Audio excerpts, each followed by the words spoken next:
नमस्कार प्यारे विद्यार्थियों, मैं रौनक पब्लिक उच्च माध्यमिक विद्यालय बाराथल कला एवं खियूसर की तरफ से संजय गजराज एक बार फिर आपके सामने उपस्थित हूँ इस यूट्यूब चैनल ऑनलाइन स्टडी पर आपके लिए कक्षा 12 का फिजिक्स का दूसरा पार्ट गाउस का नियम एवं इसके अनुप्रयोग। आज हमारा इस पार्ट का ये चौथा भाग है और आखिरी भाग है। अभी तक हमने जो पाठ पढ़ा है उसको एक बार यदि मैं वापस से रिवाइज के नाम पे हेडिंग्स का बताऊं आपको, तो गाउस का नियम हमने पढ़ा, विद्युत फ्लक्स हमने पढ़ा, उसके बाद में हमने गाउस के नियम का कूलाम के नियम की सत्यापन देखा, फिर हमने गाउस के नियम के अनुप्रयोग देखे, जिसमें पहला हमने देखा पतले तार के कारण विद्युत क्षेत्र की तीव्रता, फिर हमने देखी समतल आवेशित पट्टी के कारण अनावेशित अचालक पट्टी के कारण, फिर हमने देखा गोलीय कोष खोखले गोले के कारण विद्युत क्षेत्र की तीव्रता। आज हम गाउस के नियम का अगला अनुप्रयोग, पांचवा अनुप्रयोग और आखिरी अनुप्रयोग पढ़ते हैं।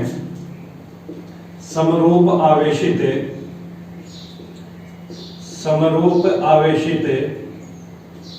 अचालक गोले के कारण, समरूप आवेशित अचालक गोले के कारण विद्युत क्षेत्र की तीव्रता, विद्युत क्षेत्र की तीव्रता, ये हमारा आज का गाउस के नियम का आखिरी अनुप्रयोग है। 4 अनुप्रयोग हम पहले वीडियोस में पढ़ चुके हैं।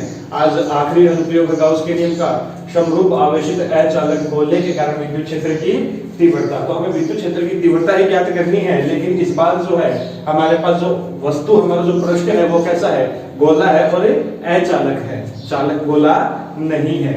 तो मैंने मान लिया कि ये मेरा एक अचालक गोला है। अचालक का मतलब पृष्ठ पर मुक्त कोई आवेश नहीं होगा, जो भी आवेश होगा सारा का सारा सतह के अंदर स्थित होगा, आवेशित समरूप आवेशित है। तो मैंने मान लिया ये मेरा एक समरूप आवेशित अचालक गोला है, जिसका केंद्र O है और त्रिज्या कैपिटल R है, और इसका जो पृष्ठ आवेश घनत्व है वो कितना है, रो है। तो लिखेंगे माना कैपिटल R त्रिज्या के, माना कैपिटल R त्रिज्या के समरूप आवेशित अचालक गोले का आयतन आवेश घनत्व है, अचालक गोले का आयतन आवेश घनत्व है रो है, आयतन आवेश घनत्व है रो है। यदि गोले पर संपूर्ण आवेश Q हो तो, गोले पर संपूर्ण आवेश Q हो तो रो इज इक्वल टू क्या होता है, कुल आवेश अपॉन पृष्ठ आयतन आवेश मतलब कुल आवेश अपॉन कुल आयतन। तो कुल आवेश कितना Q और कुल आयतन, गोले का आयतन होता है 4/3 पाई r क्यूब। तो यहाँ से रो का मान आ गया Q अपॉन 4/3 पाई r क्यूब। ठीक है, ये हो गया हमारे पास में शुरुआती बेसिक। उसके बाद हमें याद होगा गाउस के नियम का जो चौथा अनुप्रयोग था, खोखले गोले के कारण विद्युत क्षेत्र की तीव्रता, उसमें हमने 3 केस माने थे। पहला जब बिंदु गोले के बाहर स्थित हो, दूसरा जब बिंदु गोले की सतह पर स्थित हो, और तीसरा जब बिंदु गोले के अंदर स्थित हो। तो इसी प्रकार यहाँ पर भी इसमें भी 3 केस होते हैं। जब पहले केस में जब बिंदु चालक गोले के बाहर स्थित हो, दूसरा केस जब बिंदु चालक गोले की सतह पर स्थित हो, और तीसरा जब बिंदु चालक गोले के अंदर स्थित हो। तो शुरुआत करते हैं केस नंबर 1 की। तो लिखेंगे केस नंबर 1, जब बिंदु चालक गोले के सतह पर बाहर स्थित हो, जब बिंदु चालक गोले की सतह के बाहर स्थित हो। तो उसके लिए हम डायग्राम ड्रॉ कर लेते हैं कि हमारा बिंदु जब चालक गोले के बाहर स्थित होगा तो हमारे यहाँ पर क्या होगा। तो ये मैंने मान लिया वो बिंदु P है, जिस पर मुझे विद्युत क्षेत्र की तीव्रता ज्ञात करनी है, और इसकी गोले से जो केंद्र से जो दूरी है वो स्मॉल r है। तो यहाँ पर मैंने वो गाउसीय पृष्ठ अज्यूम कर लिया। इस गाउसीय पृष्ठ का जो क्षेत्रफल सदिश S वेक्टर होगा वो इसी ds वेक्टर इसी दिशा में, और यहाँ पर विद्युत क्षेत्र की तीव्रता भी इसी दिशा में। यहाँ पर एक अल्पांश ले लेते हैं। तो डायग्राम ड्रॉ कीजिएगा जिस बिंदु P पर E वेक्टर और ds वेक्टर की दिशा एक समान दिखाई गई है, एक ही दिशा में है। जिस दिशा में ds क्षेत्रफल सदिश वेक्टर है उसी दिशा में इसका विद्युत क्षेत्र सदिश E वेक्टर है। ठीक है, डायग्राम ड्रॉ करने के बाद लिखिएगा माना गोले के केंद्र O से, माना गोले के केंद्र O से स्मॉल r दूरी पर स्थित गोले के केंद्र O से स्मॉल r दूरी पर स्थित बिंदु P पर, स्मॉल r दूरी पर स्थित बिंदु P पर विद्युत क्षेत्र की तीव्रता ज्ञात करनी है। विद्युत क्षेत्र की तीव्रता ज्ञात करनी है। इसके लिए स्मॉल r त्रिज्या के, इसके लिए स्मॉल r त्रिज्या के गोलीय गाउसीय पृष्ठ की, स्मॉल r त्रिज्या के गोलीय गाउसीय पृष्ठ की कल्पना करते हैं। स्मॉल r त्रिज्या के गोलीय गाउसीय पृष्ठ की कल्पना करते हैं। इस गाउसीय पृष्ठ पर क्षेत्रफल सदिश ds वेक्टर, क्षेत्रफल सदिश ds वेक्टर तथा क्षेत्रफल सदिश ds वेक्टर तथा विद्युत क्षेत्र E वेक्टर तथा विद्युत क्षेत्र E वेक्टर की दिशा, E वेक्टर की दिशा एक समान है। E वेक्टर की दिशा एक समान है। यदि इस गाउसीय पृष्ठ से संबद्ध फ्लक्स, यदि इस गाउसीय पृष्ठ से संबद्ध फ्लक्स d फाई हो तो d phi is equal to कितना हो जाएगा, E vector dot ds vector, E vector into ds vector. एक अल्पांश ds वेक्टर लिया था, उससे फ्लक्स फाई का फार्मूला होता है E vector into s vector. तो क्षेत्रफल यहां ds वेक्टर अल्पांश क्षेत्रफल लिया है तो ds वेक्टर, तो यदि मैं इसको ऐसा लिखूं E ds cos थीटा, और थीटा क्या होता है E वेक्टर और s वेक्टर के मध्य कोण, और यहाँ पर E और s एक ही दिशा में है तो दोनों के मध्य कोण कितना हो गया, 0 डिग्री हो गया। तो ये हो गया E ds cos 0 डिग्री। तो यहाँ पर cos 0 का मान 1 होता है, तो ये बन गया d phi is equal to E ds, d phi is equal to E ds, d phi is equal to E ds। ठीक है, यहाँ तक किसी को कोई दिक्कत नहीं होनी चाहिए। आगे देखिए, यह था इस छोटे से अल्पांश के कारण, तो आगे लिखेंगे अतः संपूर्ण गोले से संबद्ध कुल विद्युत फ्लक्स, संपूर्ण गोले से संबद्ध कुल विद्युत flux phi is equal to integration E ds। कुल ज्ञात करना है तो छोटे से का पता है, अल्पांश का जब पता होता है और पूरे ज्ञात करना होता है, क्या कर देते हैं, पूरे का इंटीग्रेशन कर देते हैं, समाकलन कर देते हैं। तो dy का समाकलन करेंगे तो फाई, और इधर समाकलन करेंगे तो इंटीग्रेशन है ds। इंटीग्रेशन में E कांस्टेंट है तो इंटीग्रेशन के साइन के बाहर आएगा, यहाँ रह जाएगा इंटीग्रेशन है ds, और E इंटू ds का क्षेत्र समाकलन होता है s, तो फाई इक्वल टू हो गया E इंटू s, और s होता है क्षेत्रफल है, और गाउसीय पृष्ठ की त्रिज्या r है, और गाउसीय पृष्ठ कैसा है, गोला है, और गोले का क्षेत्रफल होता है 4 पाई r स्क्वायर। तो ये हो गया E into 4 pi small r square, equation number 1। क्योंकि गाउसीय क्षेत्रफल किसका है, गाउसीय पृष्ठ का है, और गाउसीय पृष्ठ की त्रिज्या कितनी है, स्मॉल r है, इसलिए ये हो गया E into 4 pi r square. Phi is equal to हो गया E into 4 pi r square. तो ये हमने फाई का मान ज्ञात कर लिया। अब हम बात करते हैं गाउस के नियम से। गाउस के गाउस का नियम कहता है किसी बंद पृष्ठ से संबद्ध कुल विद्युत फ्लक्स का मान उस पृष्ठ में परिबद्ध कुल आवेश तथा निर्वात की विद्युतशीलता के अनुपात के बराबर होता है। तो sigma Q upon epsilon not, और सिग्मा क्यू होता है कुल आवेश, और इस गाउसीय पृष्ठ में कुल आवेश उतना ही है जितना इस गोले पर है, और गोले पर हमने आवेश कितना माना था, स्मॉल क्यू माना था। तो ये हो गया Q upon epsilon not, phi का मान समीकरण नंबर 2। समीकरण 1 में भी फाई है, समीकरण 2 में भी फाई है, तो दोनों आपस में क्या होंगे, बराबर होंगे। तो नीचे लिखेंगे समीकरण 1 व 2 से, नीचे लिखेंगे समीकरण 1 व 2 से, 1 में भी फाई 2 में भी फाई, तो दोनों आपस में बराबर होंगे। तो समीकरण 1 व 2 से तो ये हो जाएगा E into 4 pi r square is equal to Q upon epsilon not, यहाँ से E का मान आ गया 1 upon 4 pi epsilon not Q upon r square. इसको मैं ऐसा लिख सकता हूँ KQ अपॉन r स्क्वायर, क्योंकि 1 अपॉन 4 पाई एप्सिलॉन नॉट का मान किसके इक्वल होता है, K के इक्वल होता है। तो ये आ गया समरूप आवेशित अचालक गोले के विद्युत क्षेत्र की तीव्रता जब बिंदु कहाँ स्थित हो, गोले के बाहर स्थित हो। जब बिंदु गोले के बाहर स्थित होगा तो विद्युत क्षेत्र की तीव्रता वही आती है जो खोखले गोले के कारण आती है। याद करो पिछले केस में, पिछला जो हमने अनुप्रयोग पढ़ा था, चौथा अनुप्रयोग, जिसमें हमने पढ़ा था कि खोखले गोले के कारण या गोले ठोस के कारण विद्युत क्षेत्र की तीव्रता उसके पहले फॉर्मूले में यही आया था कि Q अपॉन आर स्क्वायर। अब यहाँ पर देखो हमने चर्चा की थी शुरुआत में ही, यहाँ रो इज इक्वल टू कितना है Q upon 4 pi R cube upon 3।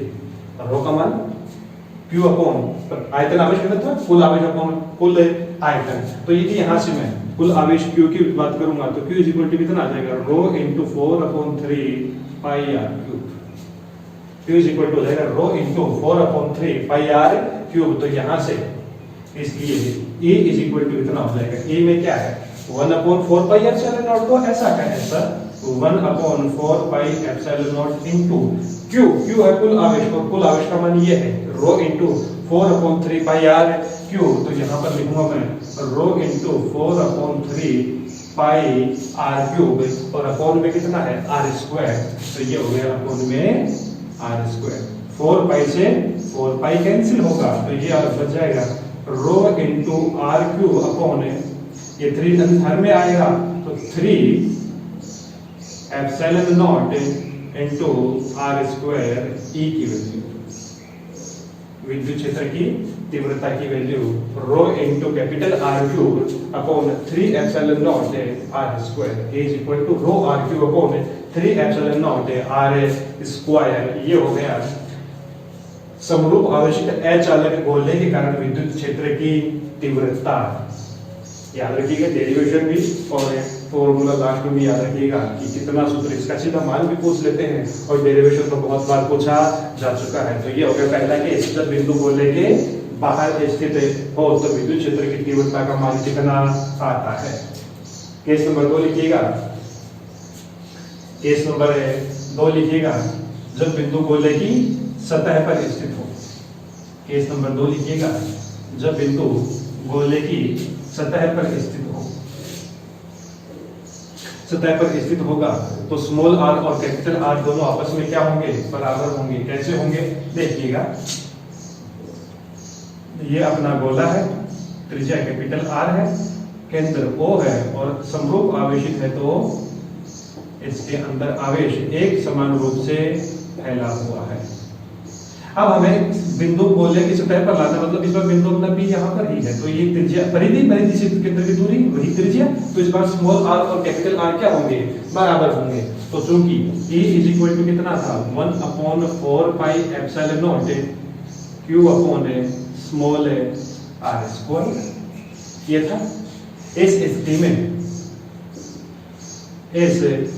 स्थिति में स्मॉल r बराबर किसके होता है कैपिटल आर के होता है, इसलिए E इज इक्वल टू कितना हो जाएगा 1 upon 4 pi epsilon not Q upon capital R square. सीधा फॉर्मूला लिखना है अपने को, E is equal to 1 upon 4 pi epsilon not Q upon capital R square. Small r की बेस क्या जाएगा कैपिटल आर स्क्वायर। यदि इसको मैं रो के रूप में कन्वर्ट करना चाहूं तो Q का मान मुझे भी निकाला था rho into 4 upon 3 pi R cube, इसलिए E इज इक्वल टू कितना हो जाएगा 1 upon 4 pi epsilon not Q का मान कितना है rho into 4 upon 3 pi capital R cube, ये तो Q का मान है और अपॉन में पहले से कितना है आर स्क्वायर, तो आर क्यूब और आर स्क्वायर कैंसिल होगा, 4 पाई से 4 पाई कैंसिल होगा तो क्या होगा rho into capital R upon 3 epsilon naught. ये फॉर्मूला अभी रो के रूप में विद्युत क्षेत्र की तीव्रता का होता है जब हमारा जो बिंदु है वो गोले की सतह पर स्थित होता है। ये भी सेम वैसा ही है जैसा हमने खोखले गोले चालक गोले के कारण पढ़ा था, सेम केस आया है दूसरा भी। अंतर जो आता है खोखले गोले और चालक गोले में वो आता है तीसरे केस में, और तीसरा केस क्या कहता है जब बिंदु गोले के अंदर स्थित होता है। जब बिंदु गोले के अंदर स्थित होता है तो हमारे में इसमें फर्क पड़ता है। क्या फर्क पड़ता है वो अभी देखिएगा। तो पहले लिखिएगा केस नंबर 3, जब बिंदु गोले की सतह के अंदर स्थित होता है। जब बिंदु गोले की सतह के अंदर स्थित होता है। केस नंबर 3, जब बिंदु गोले की सतह के अंदर स्थित होता है। तो ये है मेरा चालक अचालक गोला जिसकी केंद्र O है, त्रिज्या कैपिटल R है। इस पर ये आवेश है एक समान रूप से वितरित है। आवेश इस पर एक समान रूप से वितरित है। इस बार जो मुझे बिंदु लेना है वो बोले कि अंदर लेना है, तो अंदर लेना है, तो ये मैंने बिंदु P ले लिया, जिसकी केंद्र से दूरी कितनी है, स्मॉल r है। केंद्र से दूरी कितनी है, स्मॉल r है। तो इसके लिए अपना विद्युत क्षेत्र की तीव्रता ज्ञात करने के लिए मैंने स्मॉल r त्रिज्या के गोलीय गाउसियन पृष्ठ की कल्पना कर ली और इस पर एक अल्पांश ले लिया जिसका ds वेक्टर और इसके कारण विद्युत क्षेत्र की तीव्रता E वेक्टर दोनों एक ही दिशा में है। तो डायग्राम ड्रॉ कीजिएगा, उसके बाद में आगे लिखना शुरू करते हैं। हम पहले डायग्राम ड्रॉ कीजिएगा।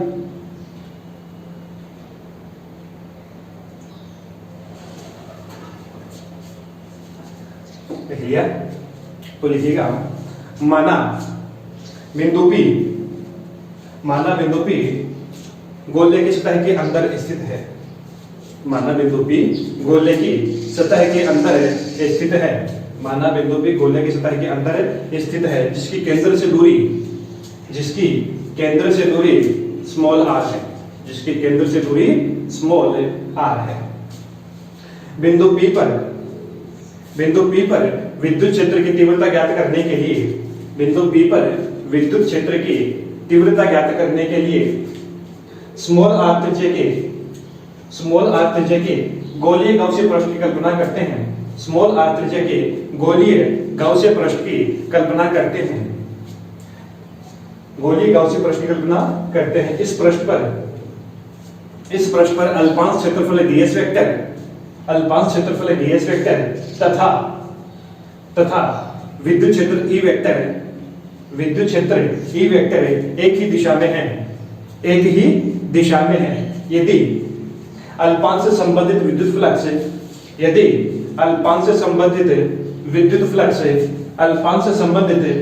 फ्लक्स d फाई हो तो d phi is equal to E vector dot ds vector. d phi is equal to E vector dot ds vector. अब जो कि डॉट प्रोडक्ट है, इसको यदि हम सोल्व करेंगे तो क्या आएगा, a ds cos थीटा, और थीटा होता है E वेक्टर और S वेक्टर के मध्य कोण, और दोनों यहाँ पर एक ही दिशा में है। E और ds दोनों एक ही दिशा में है, तो दोनों के मध्य कोण कितना हो गया, 0 डिग्री हो गया। तो ये हो गया E ds cos 0 और cos 0 का मान होता है 1, तो ये हो गया E ds। इस अल्पांश से संबंधित विद्युत flux d phi is equal to E ds, d phi is equal to E ds। उसके बाद देखिएगा, ये तथा अल्पांश से अतः संपूर्ण पृष्ठ से संबद्ध विद्युत फ्लक्स, अतः संपूर्ण पृष्ठ से संबद्ध है विद्युत फ्लक्स।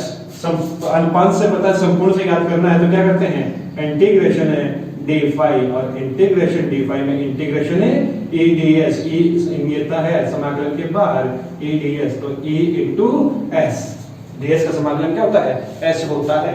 तो S क्या है, गाउसियन पृष्ठ का क्षेत्रफल, और उसका मान कितना है, E into 4 pi small r square. ध्यान रखना ये S क्या है, गाउसियन पृष्ठ का क्षेत्रफल है और गाउसियन पृष्ठ की त्रिज्या कितनी है, स्मॉल r, तो A into 4 pi r square. तो ये आ गया इससे संबद्ध विद्युत फ्लक्स का मान। या इसको हमने ले लिया समीकरण नंबर 1। समीकरण नंबर 1 आगे देखिएगा, गाउस के नियम से,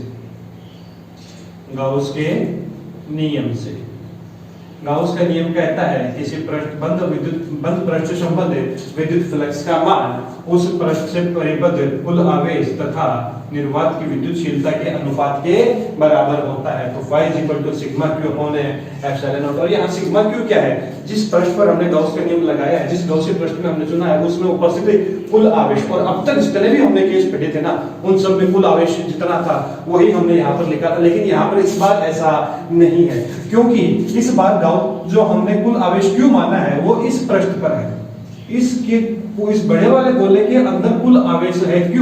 लेकिन इस बार जो हमारा गाउसियन पृष्ठ वो बड़ा वाला गोला नहीं है, क्या है, ये छोटा वाला गोला है, और इस सारे जो q आवेश है वो सारा का सारा इस छोटे वाले गोले में शामिल नहीं है, क्योंकि ये देखो इस भाग में कुछ आवेश शामिल है, तो पूरे गोले में आवेश है q, लेकिन हमें तो इस छोटे वाले गोले में लिखना है, तो इस बार हम q नहीं लिख सकते। तो सिग्मा q का मान में कितना होगा, उसके लिए मैं यहाँ पर देखिए क्या लिखता हूँ, छोटी सी क्लासों में हमारे पास में आता था, एक बार मैं उसको देखता हूँ कि हमारे पास जो बड़ा गोला है उसका आयतन है 4/4 पाई r क्यूब। इस पूरे आयतन में उपस्थित आवेश कितना है? Q है। कैपिटल R मतलब बड़े वाले गोले की बात कर रहा हूं, और बड़े वाले गोले में आवेश कितना है? Q है। तो इतने आयतन में कुल आवेश कितना? Q। यदि आयतन एकांक हो, एक हो, तो कितना हो जाएगा? Q अपॉन 4/3 पाई R3 होगा कि नहीं होगा? सिंपल सी बात है, एक बार इसको समझ लीजिए, फिर मैं इसको छोटे तरीके से समझाता हूं। तो ये कुल आयतन 4/3 पाई R3, इसमें कुल आवेश कितना है? Q। यदि आयतन एकांक कर दो, एक कर दो, तो इसके भाग में चला जाएगा Q अपॉन 4/3 पाई R3। अब जो मेरा गाउसी पृष्ठ है उसका आयतन कितना है? 4/3 पाई R3। जब एक में इतना है तो इतने में कितना होगा? तो ये हो जाएगा एक में जितना है उसको मैं इससे मल्टीप्लाई कर दूंगा 4/3 पाई R3। 4/3 से 4/3 कैंसिल, पाई से पाई कैंसिल, तो आ जाएगा QR अपॉन कैपिटल R3। तो इस गोले में उपस्थित आवेश कितना है? Q capital R3 small R3 upon capital R3। अब इसको देखिए दूसरे तरीके से समझते हैं।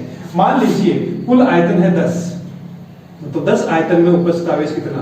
50। एग्जांपल आयतन की जगह पेन मान लो। 10 पेन का मूल्य कितना? 50 रुपए। तो एक पेन का मूल्य कितना हो जाएगा? क्या कैसे निकालेंगे? एक पेन का मूल्य कितना? 5। कैसे आया? 50 के अंदर 10 का भाग दिए, तो Q के अंदर किसका भाग देंगे? कुल 10 का भाग दे देंगे, तो एक का कितना हो जाएगा? 50/10। अब यदि मुझे 5 का निकालना है तो एक का जितना है उसे किससे गुणा कर दूं? 5 से गुणा कर दूं। तो एक का इतना, तो किससे गुणा कर दूं? जितने का निकालना है इंटू 5। तो ये 5 25 आ गया। तो इसी प्रकार एक का है तो हमने जितना का निकालना उसको गुणा कर दिया, तो हमारे पास में सिग्मा Q का मान इस बार कितना आ गया? QR3 अपॉन कैपिटल R3 हो रहा है, और एप्सिलॉन नॉट पहले से है। यहाँ ये एक अलग हटके केस था, अलग हटके थोड़ी सी बात थी कि यहाँ पर जो गाउसी प्रश्न उसमें कुल आवेश क्यों ना होकर के अलग आएगा, वो कितना आएगा वो यहाँ पर मैंने अलग से निकाल लिया।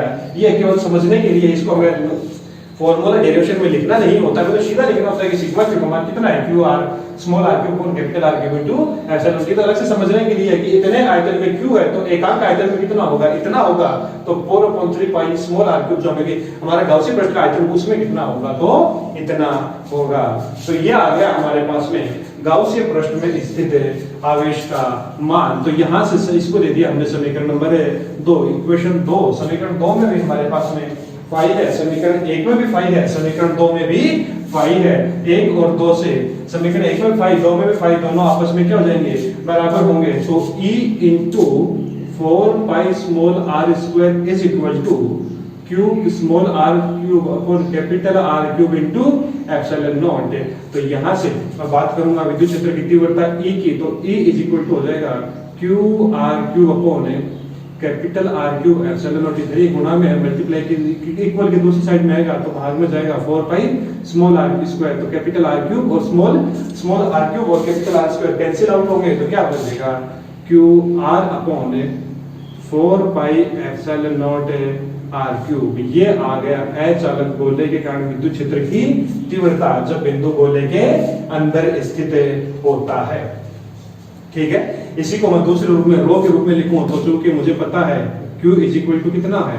Q इज इक्वल टू है rho into 4/3 pi R3। Q is equal to rho into 4/3 pi R3। तो यहां से इसलिए E इज इक्वल टू कितना हो जाएगा?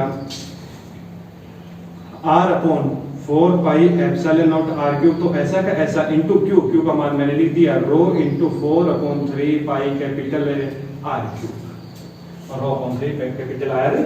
तो 4 पाई से 4 पाई कैंसिल, कैपिटल R से कैपिटल R कैंसिल, तो कितना हो गया? Rho small r upon 3 epsilon naught. ये आ गई विद्युत क्षेत्र की तीव्रता किसकी फॉर्म में? आयतन आवेश तो है, रो की फॉर्म में हमारे पास विद्युत क्षेत्र की तीव्रता आ जाती है। तो इस प्रकार हमने एक अचालक गोले के कारण विद्युत क्षेत्र की तीव्रता का मान ज्ञात करना सीख लिया। तीनों परिस्थितियों में जब बिंदु गोले के बाहर स्थित है, गोले के अंदर स्थित है और गोले की सतह पर स्थित है, तीनों ही केस बहुत इंपॉर्टेंट हैं। तो यहाँ से हम इस प्रकार इसको समझ लेते हैं।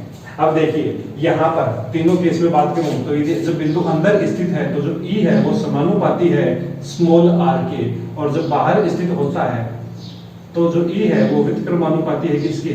दूरी के वर्ग के अंदर स्थित बिंदु के लिए विद्युत क्षेत्र की तीव्रता r के समानुपाती है और बाहर स्थित बिंदु के लिए हमने देखा कि E का मान कितना आता है, E आउट, E बाहर के बिंदु के लिए आता है KQ upon small r square. तो E आउट जो है वो विद्युत कर्मानुपाती है किसके, दूरी के वर्ग के। तो E स्क्वायर इस विद्युत कर्मानुपाती है r स्क्वायर। तो इस प्रकार अंदर स्थित बिंदु के लिए E समानुपाती है r और बाहर स्थित बिंदु के लिए E विद्युत कर्मानुपाती है r स्क्वायर। तो इस प्रकार मैं E और r के मध्य ग्राफ खींच सकता हूं कि दूरी और विद्युत क्षेत्र की तीव्रता के मध्य अचालक गोले के लिए ग्राफ किस प्रकार का प्राप्त होता है।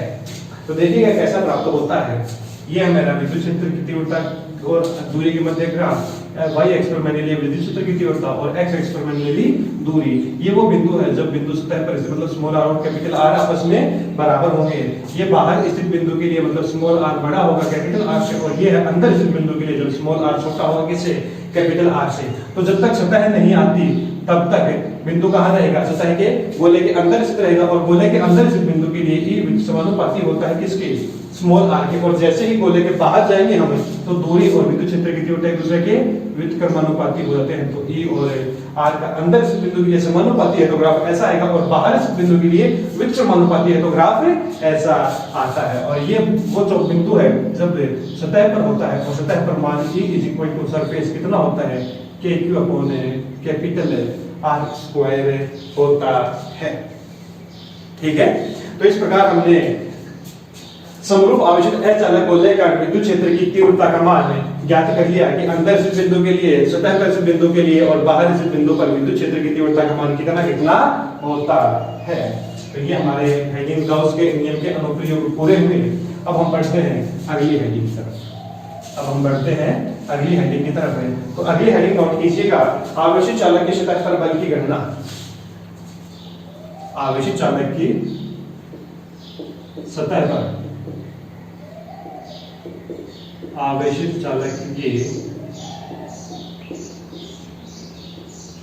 सतह पर बल की गणना। जो आवेशित कोई आवेशित चालक है मेरे पास, उसकी सतह पर कितना बल लगेगा उसका मान मुझे ज्ञात करना है। तो उसके लिए मैं मान लेता हूं कि ये मेरे पास एक आवेशित सतह है जिस पर समरूप आवेशित है। इसकी सतह पर मुझे लगने वाला बल ज्ञात करना है कि इसके सतह पर कितना बल लगेगा। तो लेट अस अज्यूम कि ये इस पृष्ठ पर मैंने, इस सतह पर मैंने एक छोटा सा क्षेत्रफल ले लिया AB, इसका एक छोटा सा अल्पांश क्षेत्रफल ले लिया AB और इसका ये बिंदु है C। ठीक है, डायग्राम नोट कीजिएगा, फिर हम इसको आगे बढ़ते हैं। डायग्राम नोट कीजिएगा, फिर हम इस पर आगे की ओर बढ़ते हैं। तो लिखिएगा, माना एक आवेशित पृष्ठ का पृष्ठ आवेश घनत्व है सिग्मा है। एक आवेशित पृष्ठ का पृष्ठ आवेश घनत्व है सिग्मा है। इस पृष्ठ के बाहर स्थित बिंदु पर विद्युत क्षेत्र की तीव्रता, इस पृष्ठ के बाहर स्थित बिंदु पर विद्युत क्षेत्र की तीव्रता E is equal to sigma upon epsilon not होती है। इस पृष्ठ के बाहर स्थित बिंदु पर विद्युत क्षेत्र की तीव्रता E is equal to sigma upon epsilon not होती है तथा अंदर स्थित बिंदु पर विद्युत क्षेत्र की तीव्रता 0 होती है तथा अंदर स्थित बिंदु पर विद्युत क्षेत्र की तीव्रता 0 होती है तथा अंदर स्थित बिंदु पर विद्युत क्षेत्र की तीव्रता 0 होती है। कैसे होती थी?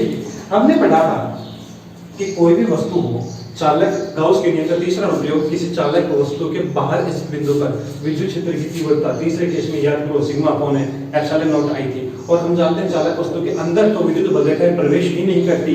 जब अंदर विद्युत बलरेखाएं प्रवेश नहीं करेंगी तो विद्युत क्षेत्र की तीव्रता का मान कितना होगा? 0 होगा।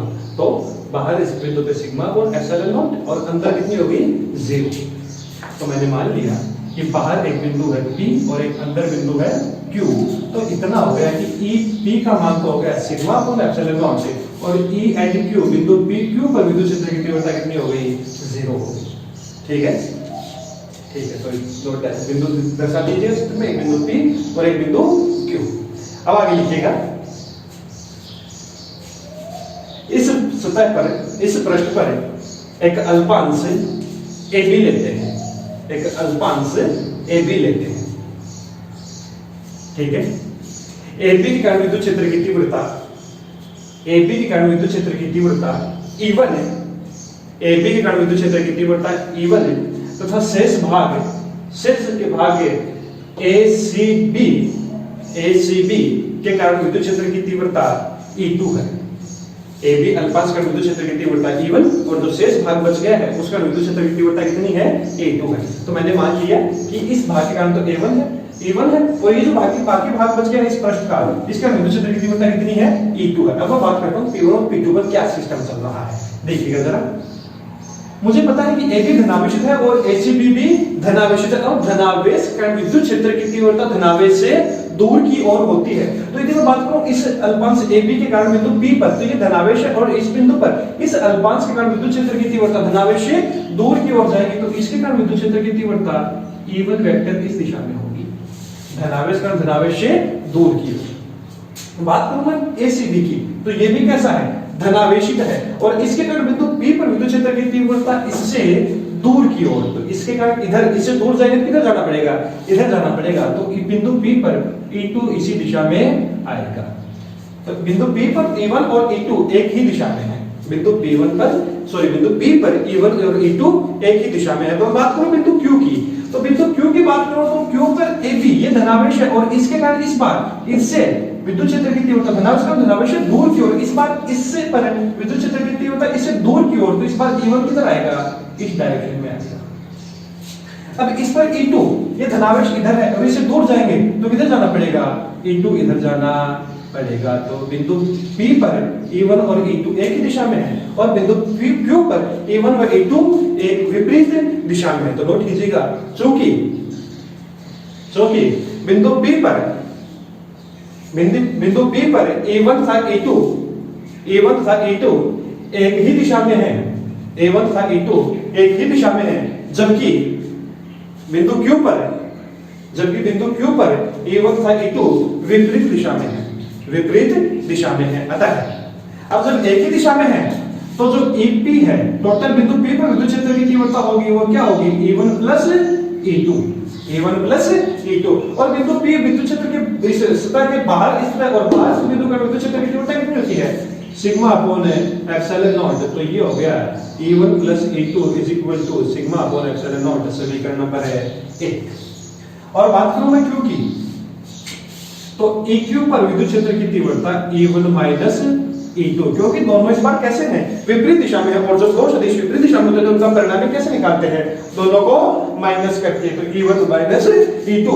और बिंदु Q कहां स्थित है? अंदर स्थित है, और अंदर से बिंदु पर विद्युत क्षेत्र की तीव्रता कितनी होती है? 0। तो E1 माइनस E2, तो इस प्रकार यहां से क्या आ गया?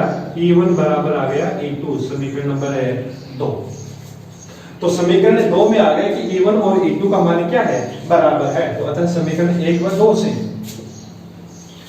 समीकरण 1 व 2 से,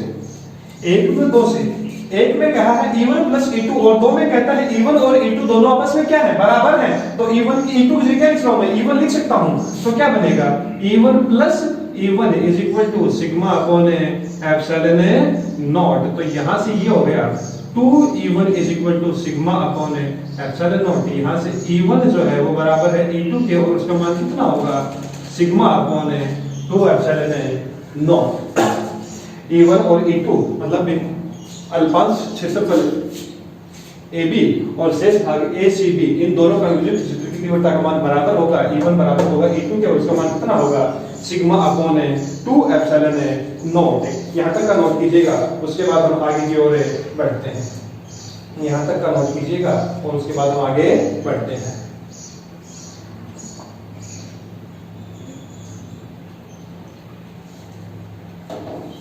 अब मुझे ज्ञात करना है इस सतह पर लगने वाले कुल बल का मान। तो आगे लिखिएगा, माना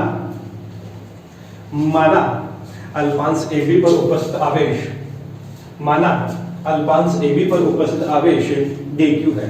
माना अल्पांश AB पर उपस्थित आवेश dq है। अतः अल्पांश पर लगने वाला बल, अतः अल्पांश पर लगने वाला बल।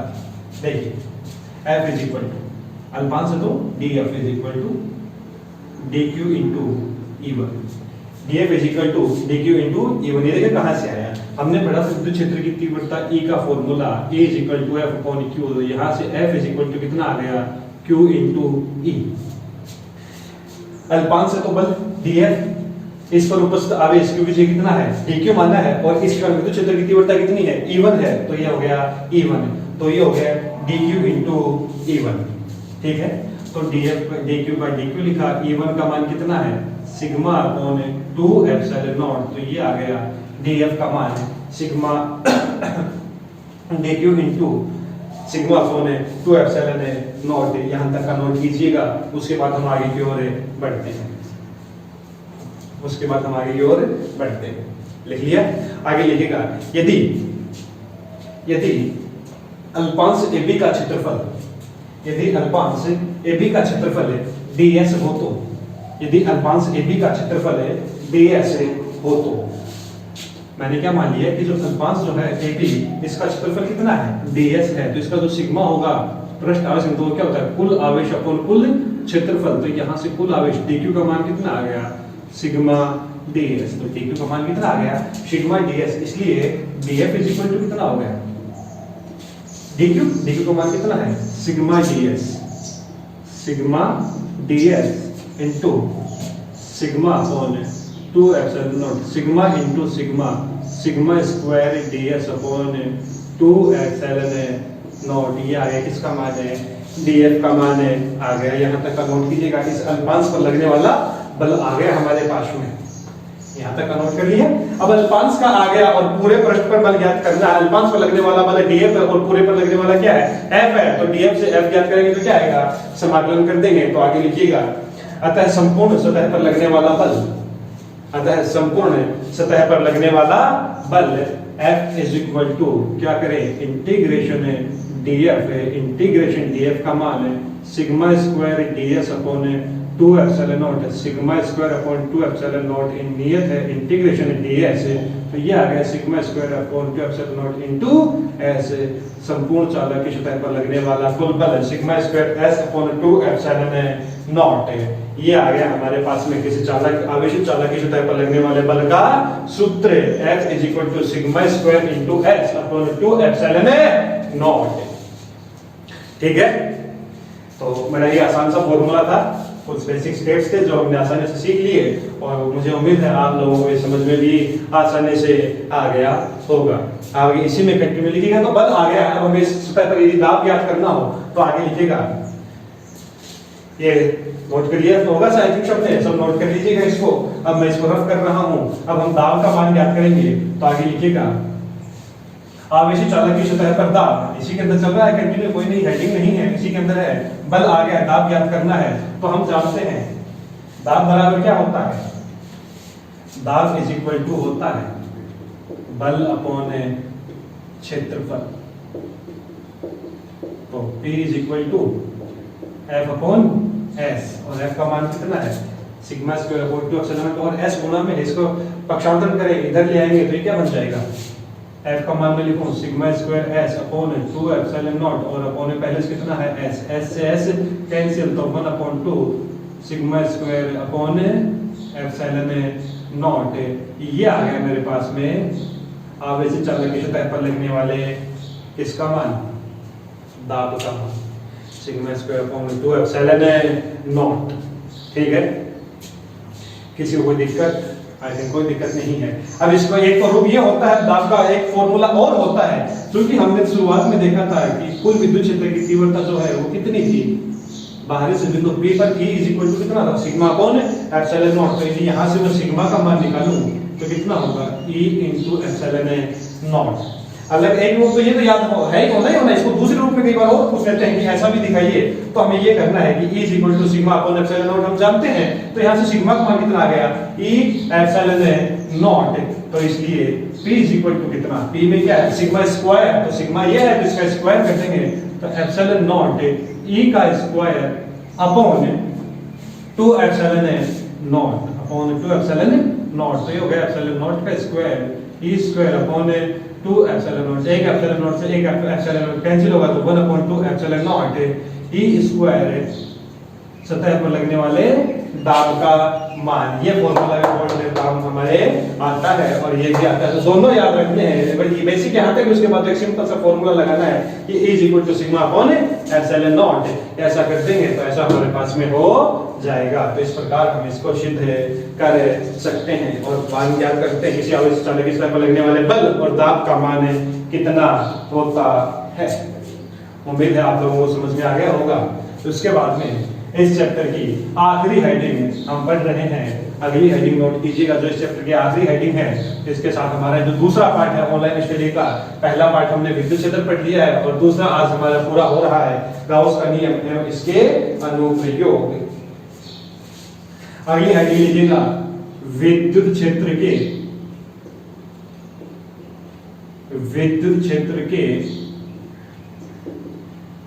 एकांक आयतन में,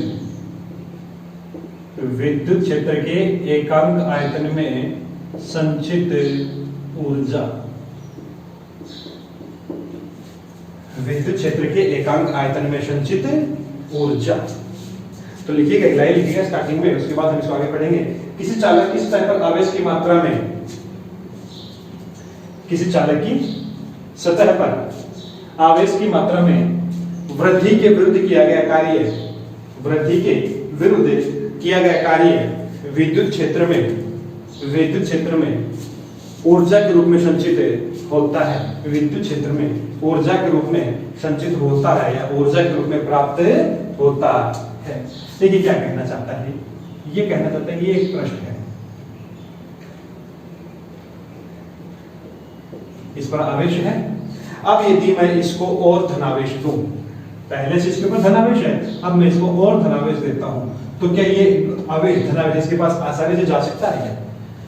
आसानी से नहीं जाएगा, क्योंकि पहले से ही धनावेश है। और क्या इसको भेज रहे हैं धनावेश को, तो हमने पहले ही पाठ में पढ़ा था कि समान आवेशों के मध्य क्या होता है, प्रतिकर्षण होता है। तो ये जो आवेश है इन सब को क्या करें, इस आवेश, ये सब आवेश धनावेश मिलकर इसको क्या करेंगे, प्रतिकर्षित करेंगे। तो लेकिन फिर भी मुझे इसको देना है, तो आवेश में वृद्धि के लिए मुझे क्या करना पड़ेगा, इसके विरुद्ध कार्य करना पड़ेगा। इनके बल है, इसके विरुद्ध मुझे कार्य करना पड़ेगा और जो मैं कार्य करूंगा वही मुझे यहाँ पर विद्युत ऊर्जा के रूप में प्राप्त हो जाएगा। अब चाहे आवेश में वृद्धि करो चाहे इसके आयतन में वृद्धि करो, बात एक समान है। तो ये इसी प्रकार हमें यहाँ पर ये क्या करना है कि मैं इसको वृद्धि करता हूँ तो मुझे यहाँ पर कितना प्राप्त होता है कि विद्युत क्षेत्र के एकांक आयतन में मुझे इस प्रकार आवेश वृद्धि करने पर मुझे कितनी ऊर्जा प्राप्त होती है। तो मैंने मान लिया कि ये मेरा एक पृष्ठ है जिसकी केंद्र O है और त्रिज्या R है।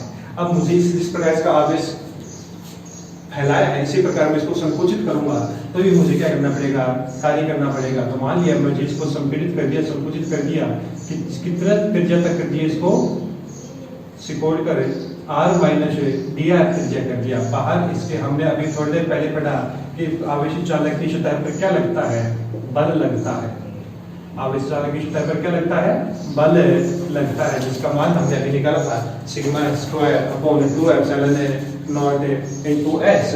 हमारे पास बल का मान आया था। डायग्राम नोट कीजिएगा, पहले त्रिज्या एक गोला है जिसकी त्रिज्या कितनी है, कैपिटल R है। फिर मुझे उसको संकुचित करवाना है, संपीड़ित करवाना है। कितना करवाना है, उसको dr त्रिज्या कम कर देनी है। तो जो नया गोला प्राप्त होगा उसकी त्रिज्या कितनी होगी, r माइनस dr। तो ये डायग्राम नोट कीजिएगा और फिर आगे लिखिएगा। माना स्मॉल r त्रिज्या के, माना स्मॉल r त्रिज्या के गोलीय कोश का पृष्ठ आवेश घनत्व सिग्मा है। माना स्मॉल r त्रिज्या के गोलीय कोश का पृष्ठ आवेश घनत्व, गोलीय कोश का पृष्ठ आवेश घनत्व सिग्मा है। पृष्ठ आवेश घनत्व सिग्मा है। अतः इसके पृष्ठ पर लगने वाला दाब, अतः इसके पृष्ठ पर लगने वाला दाब कितना होगा। दाब का फॉर्मूला भी हमने पढ़ा था कि किसी आवेशित चालक की सतह पर लगने वाला दाब sigma square upon 2 epsilon not होता है। तो लिखिएगा P equal to sigma square upon 2 epsilon not, sigma square upon 2 epsilon not. आता है गोलीय कोश के संपूर्ण क्षेत्रफल पर लगने वाला बल, संपूर्ण क्षेत्रफल पर लगने वाला बल। तो बल F इज इक्वल टू कितना होता है? बल बराबर होता है दाब इंटू क्षेत्रफल, दाब इंटू क्षेत्रफल। दाब का मान P और क्षेत्रफल गोलीय कोश है, क्षेत्रफल कितना होगा 4 पाई r स्क्वायर। तो F का मान आ गया P into 4 pi r square. ठीक है, आगे लिखिए। इस बल के विरुद्ध गोलीय कोश को dr दूरी से, गोलीय कोश को dr दूरी से संपीड़ित करने में किया गया कार्य, dr दूरी से संपीड़ित करने में किया गया कार्य। तो यदि मुझे कार्य ज्ञात करना है, अल्प दूरी dr विस्थापित करने में किया अल्प कार्य dw ज्ञात करना हो, तो किया गया कार्य बराबर होता है बल इंटू विस्थापन। बल कितना है? F है, और कितना विस्थापित करना है? dr विस्थापित करना है, तो dw बराबर हो गया F इंटू dr, और F का मान कितना है? P into 4 pi r square into dr, और P का मान कितना है? Sigma square upon 2 epsilon not. और ये देखिएगा क्या है, 4 पाई r स्क्वायर क्या है? क्षेत्रफल है, और dr क्या है? दूरी। क्षेत्रफल इंटू दूरी या क्षेत्रफल इंटू विस्थापन क्या होता है? आयतन होता है। ऐसा हम बहुत बार पढ़ चुके हैं। क्षेत्रफल इंटू विस्थापन क्या होता है? आयतन है। तो dw का मान आ गया sigma square upon 2 epsilon not into dv। अल्प दूरी विस्थापित करने में किया गया कार्य, sigma square upon 2 epsilon not into dv। आगे लिखिएगा। अतः संपूर्ण कार्य w is equal to integration है, dw इंटीग्रेशन है, वो sigma square upon 2 epsilon not into dv। तो यहाँ से sigma square upon 2 epsilon not integration के बाद इंटीग्रेशन dv। तो यहाँ से w बराबर आ गया sigma square upon 2 epsilon not into v। dv का इंटीग्रेशन क्या होता है? dv का समाकलन क्या होता है? v होता है। तो इस प्रकार w is equal to sigma square upon 2 epsilon not into v। तो ये हमारे पास में आ गया कि किसी गोलीय पृष्ठ को हमें संकुचित करने में, सिकोड़ने में हमें कितना कार्य करना पड़ेगा, और हम जानते हैं यह किया गया कार्य ही हमें ऊर्जा के रूप में प्राप्त होता है। तो नीचे लाइन लिखेंगे, यह किया गया कार्य ही विद्युत ऊर्जा के रूप में प्राप्त होता है। इसलिए ऊर्जा U बराबर कितना हो गया? W is equal to sigma square upon 2 epsilon not into V। अब यदि हमसे कोई कहता है एकांक आयतन में संचित ऊर्जा, ये तो कुल आयतन में थी, और यदि हमें एकांक आयतन में पूछ ली जाए, एकांक आयतन का मतलब कुल ऊर्जा बटे कुल आयतन, तो U के अपॉन में क्या लाना है? V लाना है। तो ये कितना हो जाएगा? Sigma square upon 2 epsilon not एकांक आयतन में संचित ऊर्जा, विद्युत क्षेत्र के एकांक आयतन में संचित ऊर्जा sigma square upon 2 epsilon not. तो ये हमारे अभी एकांक आयतन में, विद्युत क्षेत्र के एकांक आयतन में संचित ऊर्जा का मान sigma square upon 2 epsilon not होता है। तो इस प्रकार हमने इसका भी मान याद कर लिया। तो ये था आज की हमारा कक्षा, और इसी के साथ हमने इस पाठ को पूरा कर लिया है। तो इस प्रकार हमने फिजिक्स के पहले 2 पाठों को पूरा कर लिया है। मैं फिर दोहरा रहा हूँ, फिजिक्स का ये जो शुरुआती भाग है जिसमें विद्युत क्षेत्र है, चुंबकीय क्षेत्र है, विद्युत विभव है, ये सब वो पाठ है, संधारित्र है, धारा है, ये सब वो पाठ है जो आपस में कोरिलेटेड है। पहले पार्ट, दूसरा पार्ट, तीसरा पार्ट, चौथा पार्ट, पांचवा पार्ट, ये आपस में कोरिलेटेड है। तो यदि एक बार हमें शुरुआत में बेसिक समझ में आने लग गया, तो उसके बाद फिजिक्स का जो आगे के पोर्शन है बहुत ही इजी हो जाता है। लेकिन जब शुरुआत में दिक्कत आ गई, तो उसके बाद फिर हमें बहुत मुश्किलों का सामना करना पड़ेगा। इसलिए मैं कह रहा हूँ लगातार कि आप लगातार घर बैठे वीडियोस को बार बार देखिए, निरंतर बहुत बार देखिए, ताकि आपकी छोटी से छोटी प्रॉब्लम भी ना रहे। और ये बात की गारंटी दी आपको, शुरुआत फिजिक्स की ये पार्ट समझ में आने लगे, विद्युत क्षेत्र वाले पार्ट समझ में आ गए, तो उसके बाद आपको जोर बिल्कुल भी नहीं आएगा। आगे की इस बात की जिम्मेदारी मेरी है आपको शुरुआत में फॉर्मूलाज याद हैं कि विद्युत क्षेत्र की तीव्रता क्या होती है, इसका मात्रा क्या होता है, विद्युत क्षेत्र का सूत्र क्या होता है, धनावेश पर विद्युत क्षेत्र का बल किधर लगता है, ऋणावेश पर बल किधर होता है, ये सब वो है जो क्या हमारे हर पाठ में यूज आएंगे। शुरुआती 7-8 पाठ तक इनका उपयोग लगातार होगा, तो ये चीज हमें बहुत अच्छे से समझनी है। इसीलिए चैनल इसको बार-बार आप देखिएगा, आपको इसमें बहुत ज्यादा फायदा होगा। और शुरुआती पाठ समझ में आ गए, फिर आपको आगे फिजिक्स में जोर बिल्कुल भी नहीं आएगा।